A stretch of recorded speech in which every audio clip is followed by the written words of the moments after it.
उस्मानिया university हैदराबादमधून MBA complete केला आणि 1997ला वयाच्या 23व्या वर्षी एका वर्षी deputy collector, sales tax inspector आणि IPS, डेप्टी कलेक्टर आणि सेल्स टॅक्स इन्स्पेक्टर या MPSCतनं आणि IPSCतनं UPSCमधनं असं 3 पोस्ट एका वेळेला मिळालेल्या होत्या. त्यामुळे थोडासा माझा म्हणजे स्वतःची पाठ थोपटून घेत नाहीये, परंतु सांगण्याचा मनोदय आहे की कशा पद्धतीने या स्पर्धा परीक्षांना आपल्याला एकत्रित तयारी करता येते आणि काही कृत्या असतात, काही प्लॅनिंग असतात की जे तुम्हाला या वयामध्ये भविष्य काळासाठी उपयोगी पडू शकतील. हे खूप छोटं आहे. कोकरूड नावाचं गाव आहे शिराळा तालुक्यात. 32 शिराळा आपण ऐकलं असेल. अगदी वारणेच्या कुशीत आणि सह्याद्रीच्या मुशीत वसलेलं हिरवगार असं देखणं गाव आहे. तिन्ही बाजूनं नदी जाते. लहानपण अगदी आंब्याच्या जांभळाच्या झाडावर जाणे, नदीला जाऊन मासे पकडणे, घरी आल्यानंतर म्हैशीच्या धारा काढणे, तुमच्यापैकी 70-80% मुलांचं जसं असेल तसंच माझं गेलेलं होतं. वडील नावाजलेले पैलवान, गावचे सरपंच, त्यामुळे लहानपणी त्यांची खूप इच्छा होती की मी चांगला पैलवान व्हावं. मी आता ताईंना हेच सांगत होतो की पोलिओची चर्चा चाललेली होती, तर त्यांनी मला लहानपणी आई आग्रह करत असताना पोलिओचा डोस देऊन दिला नव्हता की पैलवानाचा पोरगा आहे त्याला काय होतं. तर ते मला पोलिओचा ताप आलेला होता. सुदैवानं एका डॉक्टरच्या चांगल्या ट्रीटमेंटमुळे मी लवकर बरा झालो. वेळीच मला फायदा झाला. आणि असं शाळेत ज्यावेळेला जायला लागलो त्यावेळेला शाळेपेक्षा तालमीत जावं अशी त्यांची खूप इच्छा असायची. पण तालमीत गेलं तर एक संजय माने नावाचा पैलवान, आता तो कॉन्स्टेबल आहे, तो मला सारखा उचलून आपटायचा.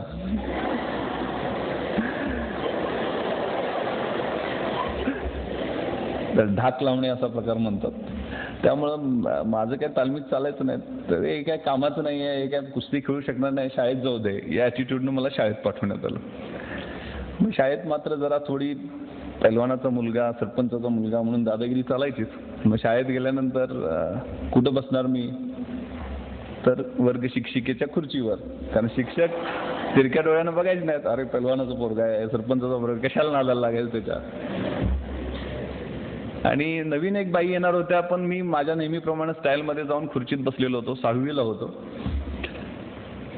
अशीच कुणावर तरी दादागिरी चाललेली होती, छडी हातात होती माझ्या. त्या बाई आल्या, कदमबाई वर्गात आल्या, माझ्याकडे पाहिलं, मी का उभा राहिलो नाही, आल्या जवळ आणि कानाखाली 2 आवाज काढले. बाई म्हणाले, अरे विश्वास, तू स्वतःला काय समजतोस? सरपंचाचा मुलगा, पैलवानाचा मुलगा, असाच मोठा होशील, गावगुंड होशील, किड्यामुंगीसारखा जगशील आणि मरून जाशील. तू स्वतःचं अस्तित्व काय राहणार नाही.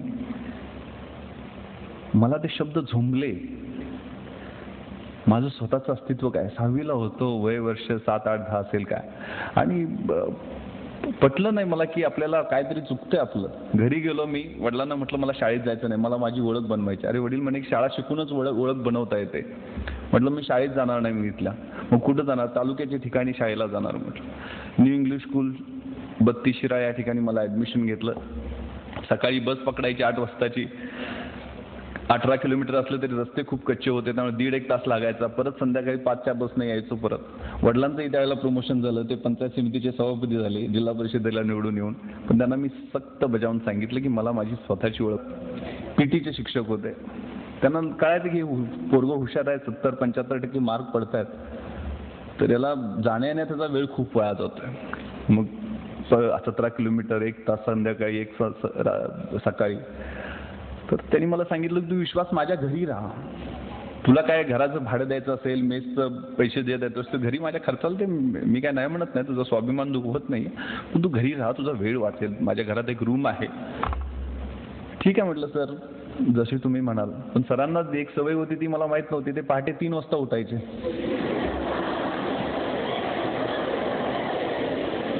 आणि व्यायाम करायचे, चांगले बॉडी बिल्डर. मग ते पहिल्याच दिवशी आले, माझा दरवाजा ठोकला, विश्वास उठ. सर म्हटलं 3 वाजले. 3 वाजता उठायचा आणि अभ्यास करायचा. तुला अभ्यासात पहिला नंबर मिळवायचा आहे, या कॉलेजमध्ये तुला 75% मिळवत असतील तर तुला 85-90% मार्क पाडायचे आहेत. आणि त्यांनी मला 3 वाजता उठवायला सुरुवात करायची. थंड पाण्याच्या, थंडीच्या दिवसात थंड पाण्याच्या नळाखाली बसवायचे. 3:30ला मला फ्रेश करून अभ्यासाला बसवायचे. 3:30 ते 8:30 9 पर्यंत माझा अभ्यास असा व्हायचा की जे काही वाचेल ते डायरेक्ट ब्रेनमध्ये जायचं. इतका चांगला अभ्यास झाला, कधी मी स्वप्नात सुद्धा विचार केला नव्हता एवढे मार्क, म्हणजे 88 साली 88% मार्क मिळवून मी तालुक्यात पहिला आलो.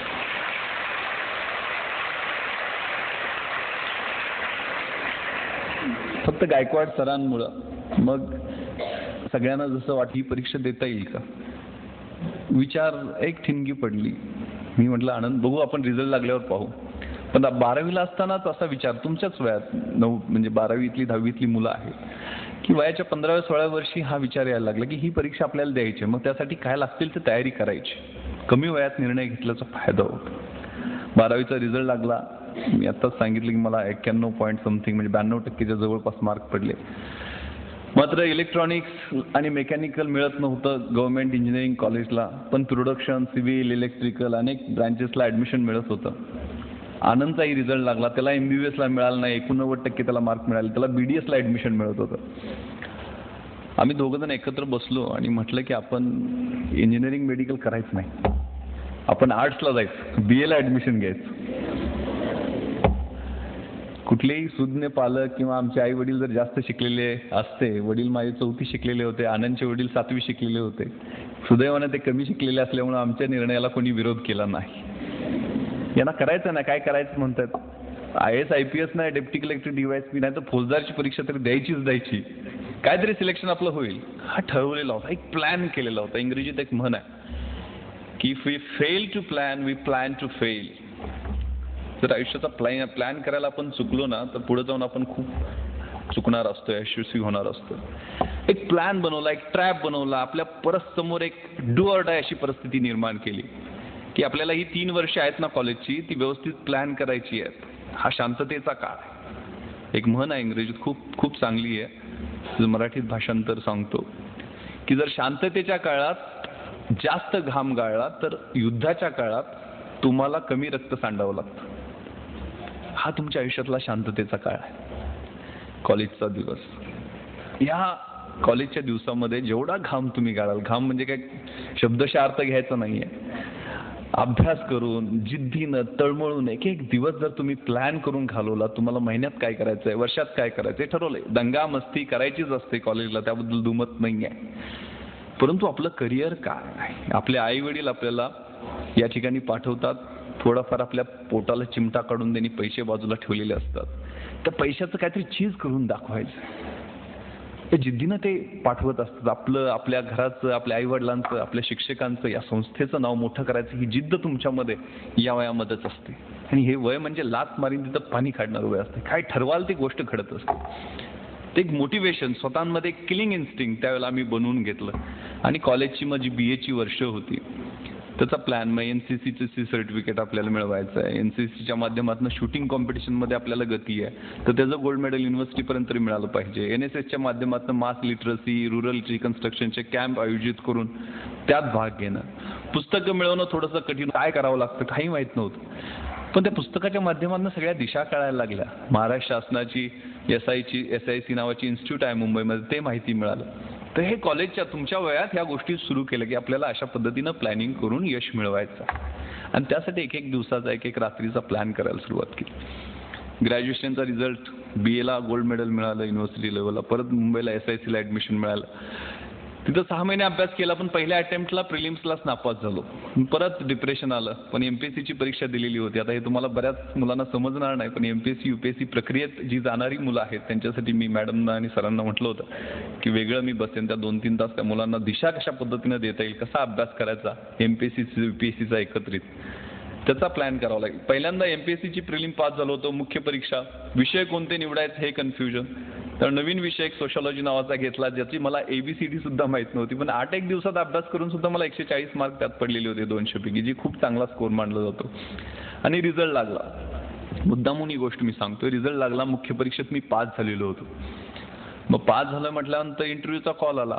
मग सगळे लोक पेपरला वाचलेलं असतंय, अफवा पसरलेले असतात की या परीक्षेसाठी पैसे द्यावे लागतात, डेप्टी कलेक्टर करायचं आहे, DYSP करायचं आहे, एवढी बॅग घेऊन गेल्याशिवाय काय होत नाही, एवढा मोठा वशील असल्याशिवाय काय होत नाही. मलाही असं सांगण्यात होतं. त्यावेळेला तर मी 95 साली ज्यावेळेला पास झालो, नुसता पासआउट झालेलो होतो, 21-22 वर्ष वय होतं. जेवढे काय सांगतील ते पटण्याचा मोह व्हायचा. पण मी ठरवलेलं होतं की आपल्याला भरपूर यावेळेला नाही झालं तर पुढच्या वेळेस. पण घरी येऊन काही लोकांनी सांगितलं, मधले काही दलाल भेटत असतात, तुमच्या मनामध्ये या गोष्टी क्लिअर असल्या पाहिजेत की असं असं त्याच्याशिवाय होत नाही, वशिला लावल्याशिवाय होत नाही, पैसे दिल्याशिवाय होत नाही. चुकीचे समज.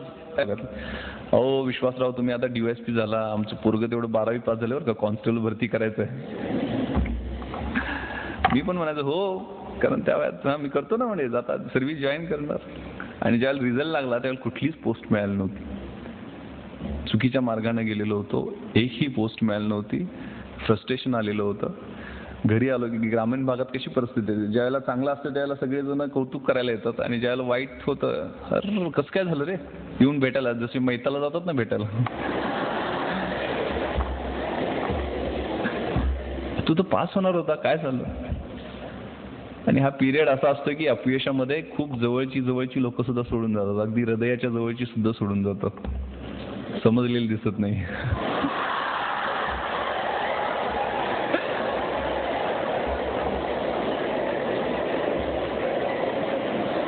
त्यामुळं एक बॅड पॅच, 1996 वर्ष मी बॅड पॅच मानतो की असा वाईट अनुभव आल्यामुळं मी ठरवलं की मला स्वतःचं काय जमणार नाही आता.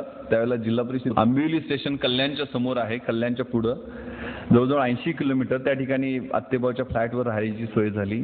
तिथं मला गायकवाड सरांनी जी सवय लावलेली होती ना 10वीची, ती आठवली. तिथं मी 3ला उठायचो, 3:30ला मी 3:30ची ट्रेन पकडायचो आणि 5:30ला मी VT स्टेशनला पहिला माझ्या लायब्ररीत जाणारा मुलगा असायचो. सकाळपासून संध्याकाळपर्यंत 8:30 पर्यंत अभ्यास करायचो. एक जीन्स, एक गोलगळ्याचा T-शर्ट, स्लीपर, दाढी वाढलेली, अशा पद्धतीनं तळमळीनं एक 8 महिने अभ्यास केला, 8-9 महिने. आणि त्यावेळेला मग MPSCतनंही deputy collector, sales tax inspector, PSI तिन्ही परीक्षा दिलेल्या होत्या, वेगवेगळ्या परीक्षा झालेल्या होत्या. 3-9 प्लस फिजिकल ते PSIची असते ती धरून 10 आणि IPSच्या प्रिलिम मेन्स इंटरव्ह्यू 3, म्हणजे 13 परीक्षा 8 महिन्याच्या काळात मी नॉनस्टॉप पास होत गेलो.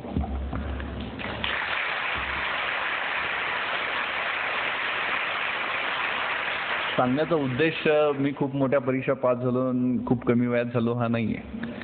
हे वर्ष तुमच्या आयुष्यात येऊ शकतं, त्यासाठी ती जिद्द, ती इच्छाशक्ती, ती किलिंग इन्स्टिंक्ट तुमच्यामध्ये ऑलरेडी असते. बरीचशी माणसं आपल्यातलं पोटेन्शियल न कळता मरून जातात.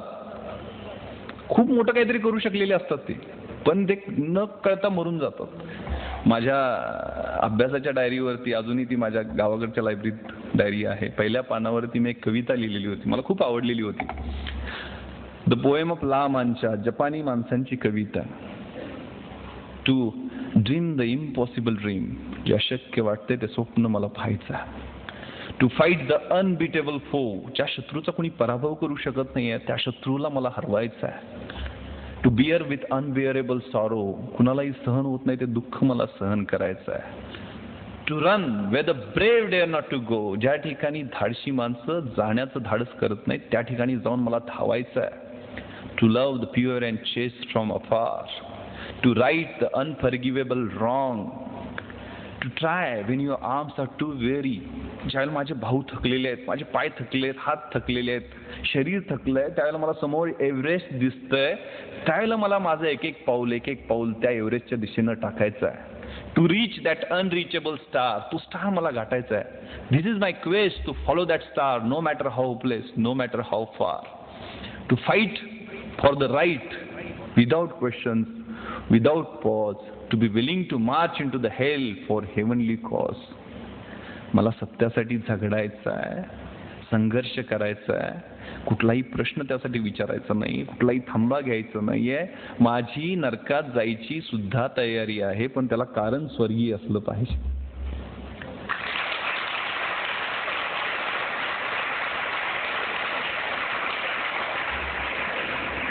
ही इच्छाशक्ती त्या अभ्यास करताना समोर होती. मी ज्यावेळेला इंटरव्ह्यूला गेलेलो होतो ना त्यावेळेला मी, आनंद, माझ्याबरोबर जो चुलत भाऊ होता ना तोही माझ्याबरोबर IAS मध्ये सिलेक्ट झाला. माझ्यावर त्याची रँक आली. तो आता शिवगंगा म्हणून तमिळनाडूमध्ये आहे, त्या ठिकाणी कलेक्टर म्हणून काम करतोय. आम्ही ज्यावेळेला इंटरव्ह्यूला धोलपूर हाऊसमध्ये दिल्लीला गेलेलो होतो त्यावेळेला आमच्याबरोबर एक विकास जैन नावाचा मुलगा होता. तो बीटेक फ्रॉम IIT पवई आणि MMS फ्रॉम IIM अहमदाबाद. बीटेक MMS ही खूप मोठी डिग्री आहे. म्हणजे तिथं फायनल इयरला असतानाच अमेरिकेतनं दर महिन्याला 1,00,000-2 लाख रुपये पगाराचे कॉल येतात. तर एवढा हायली क्वालिफाईड होता. 2 वर्ष अमेरिकेत नोकरी करून आलेला होता आमच्यावरच. आणि त्यांनी असे मराठी लोकल लँग्वेजमध्ये बोलणाऱ्या मुलांच्या विरुद्ध चांगलं ॲटिट्यूड नाही असं मी अगोदरच ऐकलेलं होतं. तर आम्ही अजून घाबरलो की आपलं कसं होणार. आणि हा विकास आमच्या अगोदर कॉन्फिडन्सनं इंटरव्ह्यूला गेला, स्मार्टली आतमध्ये गेला. साधारण एक 15 मिनिटांनी तो बाहेर आला त्यावेळी घामानं डबडबलेला होता. असा टाईची नॉट सोडत, अरे बोगस इंटरव्ह्यू, काय फालतूमध्ये माझी 2 वर्ष वाया गेली, हीच अमेरिकेत घालवली असती तर माझे 30-40 लाख रुपये बँक बॅलन्स झाला असता. म्हणे चला मी चाललो परत म्हणे. तर म्हटलं याची अशी परिस्थिती झाली तर आपलं काय होणार. कारण टाईची नाट सुद्धा बांधता येत नव्हती. मग ते स्काउटला असायचा तो पट्टीचा टाय तो घालून घेण्याचा प्रयत्न केला पण तो पण चांगला दिसणार नाहीये. इलॅस्टिकचा टाय असायचा ना शाळेत असताना, कधी नॉटच बांधता यायची नाही ना, ती गाठ असायची ती बांधता यायची नाही. मग ते काय काढूनच टाकला आम्ही. तसंच शर्ट पॅन्ट इन शर्ट एक ऑक्सफोर्डचे शू, त्याच्या पलीकडे काय नाही. घाबरत घाबरत आतमध्ये गेलो. मे कम इन सर म्हणून आतमध्ये गेलो. तर ते इंटरव्ह्यूचं पॅनल असं असतं UPSCचं की घोड्याच्या नालाचा आकार असतं ना तशा पद्धतीने सिटिंग अरेंजमेंट असते. मध्ये एक चेअर असते आणि त्याच्यावर तुम्ही दिसता म्हणजे नखशिखांत सोल टू क्राऊन तुम्ही त्या पॅनलला दिसत असता. कोपऱ्यात एक सायकोअनालिस्ट बसलेले असतात. तुम्ही खरं किती बोलताय, खोटं किती बोलताय आणि तुमचा कॉन्फिडन्स कसा आहे ते चेक करत असतात. आणि माझ्या शेजारी कुलकर्णी मॅडम एक होत्या. म्हणजे त्यांनी पॅनलनी इंग्रजीत प्रश्न विचारायचा, मॅडमनी मराठीत करून मला सांगायचा, मी मराठीत उत्तर द्यायचं, मॅडमनी इंग्रजीत करून त्यांना सांगायचं.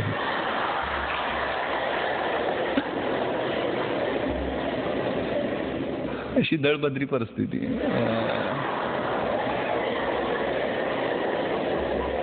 तर लेफ्टनंट जनरल सुरेंद्रनाथनी सुरुवात केली, Vishwas why don't you speak in English. मराठीत सांगतो आता सगळ्यांना, गावाकडचीच पुरात मायासारखीच असणार त्यावेळेचं मी. तू इंग्रजीत का बोलत नाहीस, तुझं माझं थेट संभाषण होईल, there will be direct communication. मी म्हटलं sir I am from rural background, मी खेड्यातला आहे, प्लीज मला मराठीत बोलू दे, मी कम्फर्टेबल फील करेल. ते म्हणे Vishwas you try in broken English, मोडक्या तोडक्या इंग्रजीत बोलू म्हणे. म्हटलं sir okay I will try my best. म्हटलं सर मी माझा प्रयत्न करतो. त्यांनी विचारलं Vishwas you have been graduated, 94 मध्ये ग्रॅज्युएट झालाय, 3 वर्ष तू काय कर, व्हॉट आर यू डुईंग. मी उत्तर दिलं sir I have established one competitive study centre at my village which works for the upliftment of the rural youth as well as for disseminating rational and viable ideas in rural folks. ते चाट पडले, अरे you speak very good English. पण तेवढंच उत्तर मी पाठ करून ठेवलेलं होतं.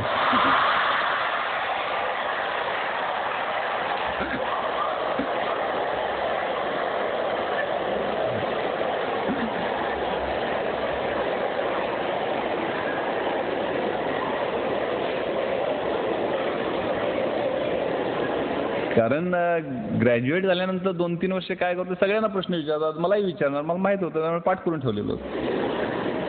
त्यानंतर माझं खरं इंग्रजी बाहेर यायला लागलं. पुढचा प्रश्न काय होता, माझा मराठी साहित्य विषय होता आणि त्यांनी मला विचारलं की Vishwas you might have heard about Ghashiram Kotwal. Ghashiram Kotwal बद्दल ऐकलं असशील, वाय इट वॉज कंट्रोवर्सी, वादग्रस्त का झालेलं होतं.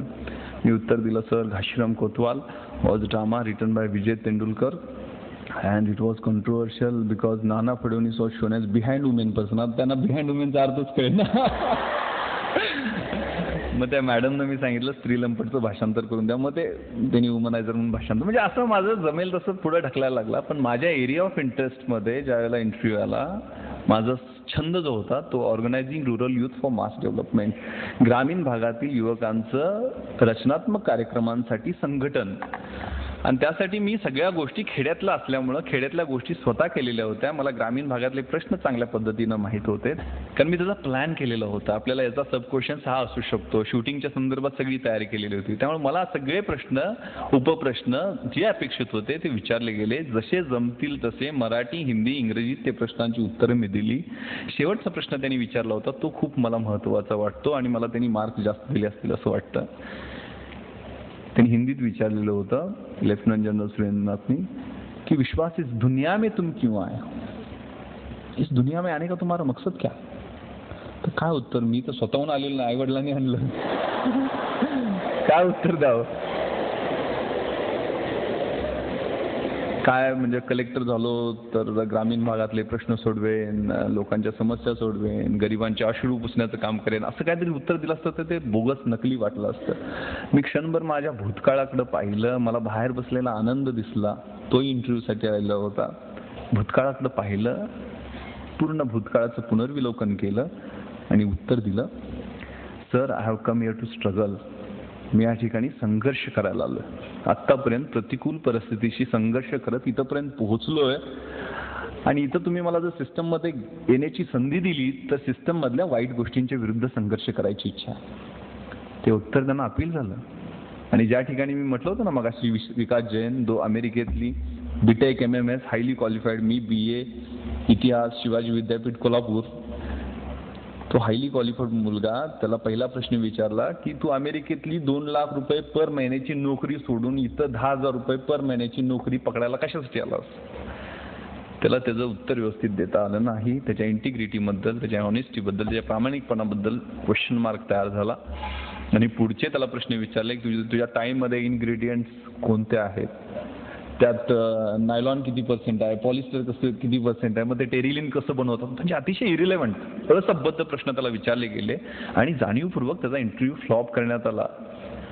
300 पैकी त्याला 80 मार्क होते. त्या ठिकाणी मला महाराष्ट्रात 1997ला सगळ्यात जास्त 210 मार्क दिलेले होते.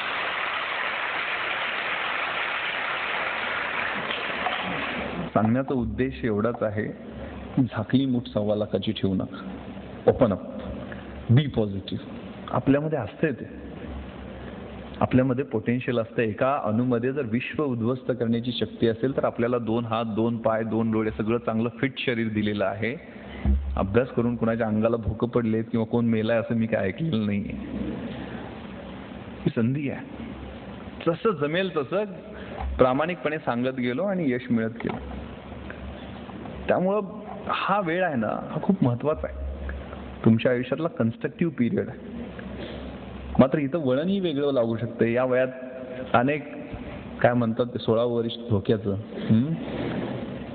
आपण चुकीच्या मार्गालाही जाऊ शकतो. एखादी चमकणारी गोष्ट असते, चकाकणारी गोष्ट असते, आपल्याला वाटतं ते सोनं आहे, आपण जवळ जातो, त्याला हात लावतो, ती काच असते, कधीतरी ती काच लागते हाताला, जखम होते, त्याची जखमेची मोठी जखम होते, चिघळते, तिचं गँग्रीन होतं ना, आयुष्य कधी उद्ध्वस्त होतं कळत सुद्धा नाही.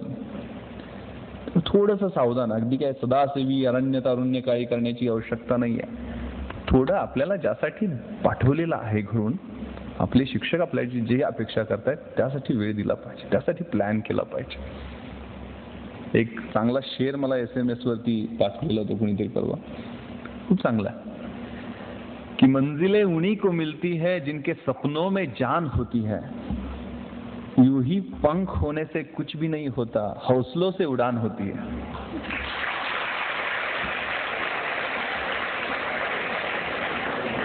तुमच्यातला हौसला, तुमच्यातली जिद्द, तुमच्यातली इच्छाशक्ती, या गोष्टी तुमचं स्वप्न पूर्ण करणार आहेत. त्यामुळे प्लॅन करा. हेच वय आहे प्लॅन करण्याचं. एक खूप चांगला इंग्रजीत शब्द होते वेळेच्या महत्वाबद्दल, की to realise value of 1 year, ask the student who has failed in his exam. 1 वर्षाचं महत्त्व तुम्हाला ओळखायचं असेल तर वार्षिक परीक्षेत नापास झालेल्या मुलाला विचारा. मराठीत सांगतो ते. एक महिन्याचं जर तुम्हाला महत्त्व विचारायचं असेल, जाणून घ्यायचं असेल, तर अशा आईला विचारा जिनं 8व्या महिन्यात आपल्या बाळाला जन्म दिला. 1 आठवड्याचं जर महत्त्व तुम्हाला जाणून घ्यायचं असेल तर साप्ताहिक निघतं ना, त्याच्या संपादकाला विचारा.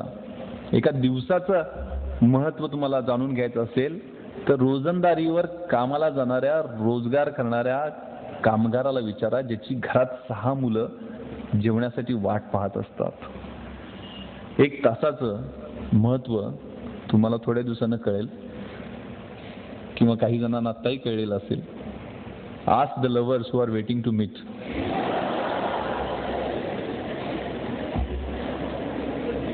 एक मिनिटाचं महत्त्व तुम्हाला जाणून घ्यायचं असेल तर ज्याची ट्रेन चुकली आहे अशा माणसाला विचारा. 1 सेकंदाचं महत्त्व तुम्हाला जाणून घ्यायचं असेल तर त्याचा नुकताच ॲक्सिडेंट चुकलाय ना, ॲक्सिडेंटमध्ये वाचलाय त्याला विचारा. आणि सगळ्यात महत्त्वाचं, to realise value of 1 millisecond, सेकंदातल्या 10व्या भागाचं तुम्हाला महत्त्व जाणून घ्यायचं असेल तर ask the runner who has won silver medal in Olympics.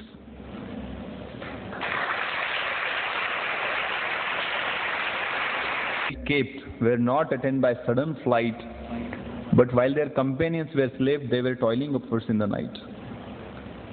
जी काही उंची मोठी माणसं गाठतात ना, ती काही एका झेपेत मिळालेली नसते. तर ज्यावेळेला त्यांचे 6 अध्यायी बरोबरचे अभ्यास करणारे झोपा काढत असतात, त्यावेळेला रात्रभर तळमळून जागून अभ्यास करून ती उंची गाठण्यासाठी एक एक पाऊल त्यांनी पुढे टाकलेलं असतं. प्रयत्न सोडलेले नसतात. खूप आपल्या शाळेतल्या ओळी जर घेतल्या तर खूप चांगलं मोटिवेशन, मॅडमनी मोटिवेशन बद्दल सांगितलं म्हणून मी स्पेसिफिक सांगतो. खूप चांगली एक कविता शाळेत असताना होती की जब तक सफल न हो नींद की चैन त्यागो तुम, संघर्षों का मैदान छोड़कर मत भागो तुम, कुछ किए बिना जय जयकार नहीं होती, कोशिश करने वालों की हार कभी नहीं होती. ही कोशिश, प्रयत्नवाद, संघर्ष हे तरुणाईची ओळख. तरुणाई कसली आहे? भगतसिंग, राजगुरू, सुखदेव, अशफाकुल्ला खान यांनी सुद्धा दंगा केला होता ना, त्यांची तरुणाई होती. रंग दे बसंती पाहिला असेल. न इज्जत दे, न अजमत दे, न सूरत दे, न सीरत दे, मेरे वतन के वास्ते या रब मुझे मरने की सिर्फ हिम्मत दे. कशी इच्छाशक्ती असायची, काय आरजू असायची. आरजू कुछ भी नहीं है, आरजू बस यही है, रख दे कोई खाक हे वतन मेरे कफन में, माझ्या कफनामध्ये या देशाची एक मूठभर मिट्टी ठेवावी अशी आरजू असणारे भगतसिंग फासावर जाताना आईला म्हणतात की मनी धीर धरी शोकावरी जननी भेटेन 9 महिन्यांनी. तू शोकावर, मी फासावर चाललोय ना, पण पुन्हा तुझ्या पोटामध्ये 9 महिन्यांनी जन्म घेणार आहे. तू शोकावर, धीर धर. अशी इच्छाशक्ती असणारी आमची आदर्श मंडळी, यांचे आदर्श समोर ठेवायचे, यांचे रोल मॉडेल्स म्हणून पुढे घ्यायचे. मी परवाच एक सर्वे वाचत होतो. कशाला असतंय, दुर्दैवानं एक विशिष्ट समाजाचे ते लोक होते ज्यांच्याकडे आपण की असं शीज येते आताच तेथे, काम हातीची सोडू नको, नव्या प्रदेशात धुंडुनी काढीन स्वप्न सुखी अळसू नको, घरापासची कर्मभूमी ती टाक नांगरुणी पांगू नको. ही कर्मभूमी आहे. हे शारदा नगरचं शैक्षणिक संकुल ही तुमची कर्मभूमी आहे. तिथं नांगरून तिथं आपल्याला सोनं पिकवायचं आहे. हे तुमच्या मनामध्ये असलं पाहिजे. आणि त्यासाठी उठा, जागे व्हा. विवेकानंदांनी सांगितल्यामुळं प्रमाणे rise awake stop not till the goal is achieved. आणि कामाला लागा, अभ्यासाला लागा. अशक्य कुठलीही गोष्ट नाहीये. आणि हे या वयातच, आयुष्यात जन्म एकदाच मिळतो ना. आपले राष्ट्रपती सांगतात low aim is a crime, कमी ध्येय ठेवणं हा गुन्हा आहे. आणि नेहमी there is always a room at the top, उंचीवरती आपल्यासाठी जागा राखीव असते. तर मोठं ध्येय ठेवा आणि ध्येय गाठण्यासाठी सर्व जिद्दीने प्रयत्न करा. मला वाटतं माईकला कंटाळाला, थांबतो. जय हिंद, जय महाराष्ट्र.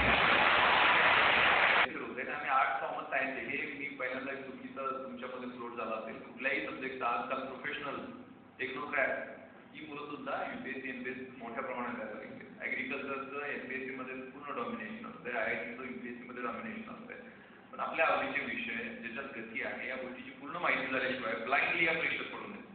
आणि फक्त वाटते म्हणून तर करण्यात अजिबात अर्थ नाही. धुकधुक असली तर त्यातनं शेक चांगला मिळत नाही. जबरदस्त इच्छाशक्ती असल्याशिवाय, आता लग्नाला 2 वर्ष आहेत, कशाला काय करायचं, यूपीएससी करायचं, हायड्रोजन चुकीचं आहे. एक जबरदस्त किलिंग इन्स्टिंक्ट असेल तर या परीक्षेत परीक्षा आणि क्षेत्र आहेत ते आपल्यासाठी उपाय म्हणजे हे चक्रव्यूह आहे. पडल्यानंतर कदाचित त्यात मग अभिमन्यू होण्याची शक्यता पण होती. पण त्याचं यशस्वी येण्यासाठी सुद्धा ती तयारी करावी लागते.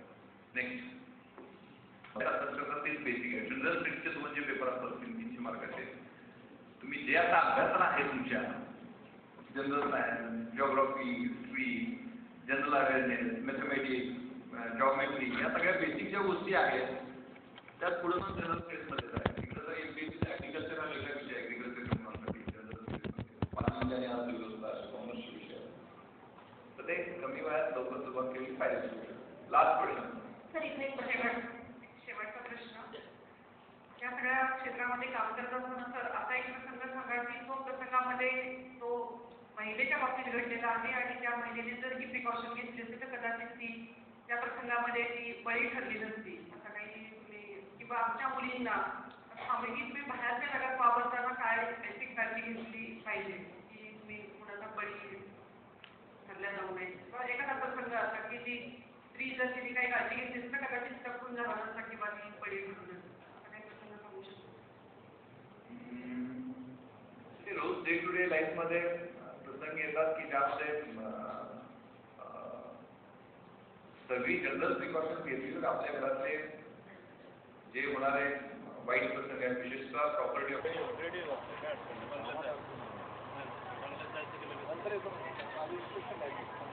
ठीक आहे.